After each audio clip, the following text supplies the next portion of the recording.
For many years now, virtual reality has been talked about as the future of home entertainment and gaming. It uses headsets to show wrap-around, three-dimensional, computer-generated simulations. But virtual reality has many more potential uses than entertainment and gaming. In Scotland, it's being used in end-of-life care. Our reporter John Douglas has been to see how that works. OK, how does that feel, first of all? You can move that around until it's in the right place for your eyes. That's fine. Is that comfortable? Yes. Too tight, too loose? No, that's be all right.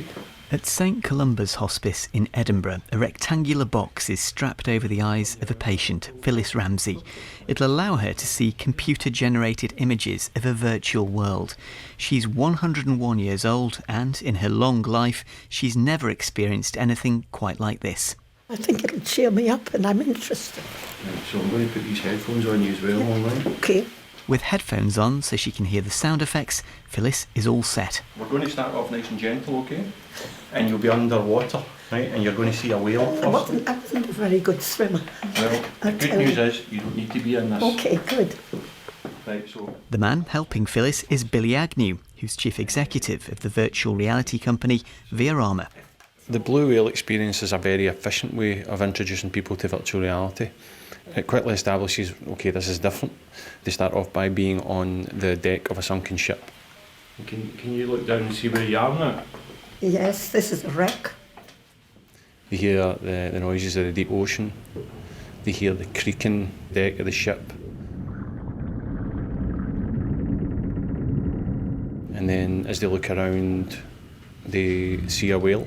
The whale approaches from a distance and they hear the whale song coming, approaching. It's a whale.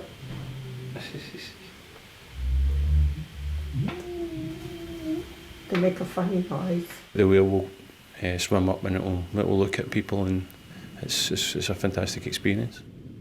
Billy Agnew's business is a social enterprise.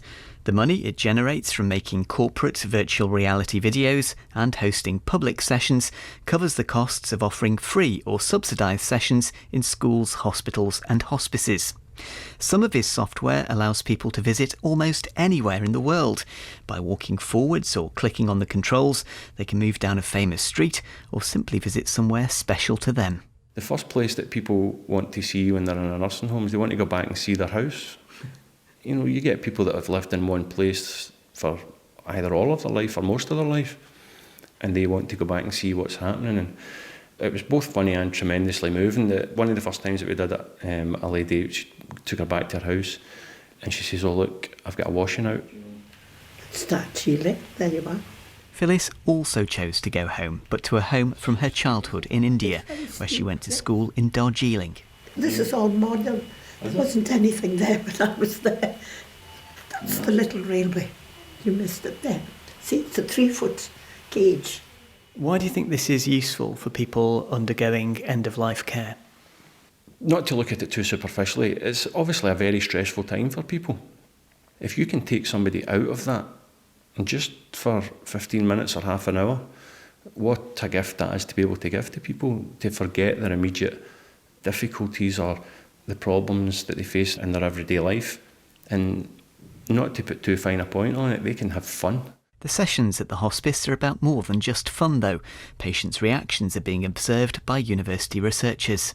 I'm Erna Haraldsdóttir, and I work at Queen Margaret University as senior lecturer and also as a director of research and education at St Columba's Hospice. The use of virtual reality in healthcare is relatively new. So what we really want to start to understand is, based on interviewing patients, to start to understand their experiences and potential impact on their well-being. Is there any evidence out there at the moment which suggests it amounts to anything more than a bit of momentary fun? Yes, there are some preliminary evidence of reducing pain, anxiety, perhaps the fact that people are experiencing positive things, perhaps distracting from pain. So there are some evidence coming through which is really worth noticing and expanding on. Charlie Hall, you're a doctor, a medical research fellow here at St Columba's Hospice. You've had a number of these sessions. How have they tended to go down with people? Well, the overwhelming reaction has been positive from the people that have tried the virtual reality. It's quite overwhelming at times to watch their reactions to this. People's sort of wonderment at things that they've never seen, or the reminiscence that they get from going back to places that they've been to in the past. See, we used to see that range of mountains from our playing field.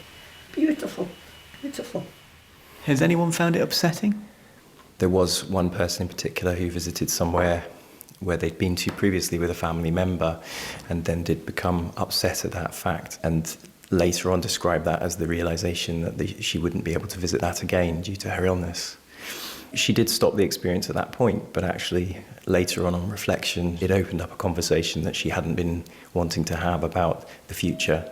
And actually from there on, it enabled us to tackle some of the difficult issues regarding her future care. And so it became a sort of positive experience in spite of the initial reaction. The hospice's work assessing any benefits from virtual reality technology is still at an early stage, yet Billy Agnew is already convinced more people should experience it. We want to have the best virtual reality available to every school child in Scotland. And we want to have it in every hospice, every nursing home, every library and every respite centre. I realise these are very ambitious goals, but I think in the fullness of time we will see virtual reality in all of those places, and it will have a tremendously powerful transforming effect on people's lives. It's been an experience, a very enjoyable one, because it's taken me back to the old times. I was feeling very, very down when I came back from being home, and you really did cheer me up. It's been wonderful. That was Phyllis Ramsey, ending that report by John Douglas. 2019 is well in its stride. Self-improvement in full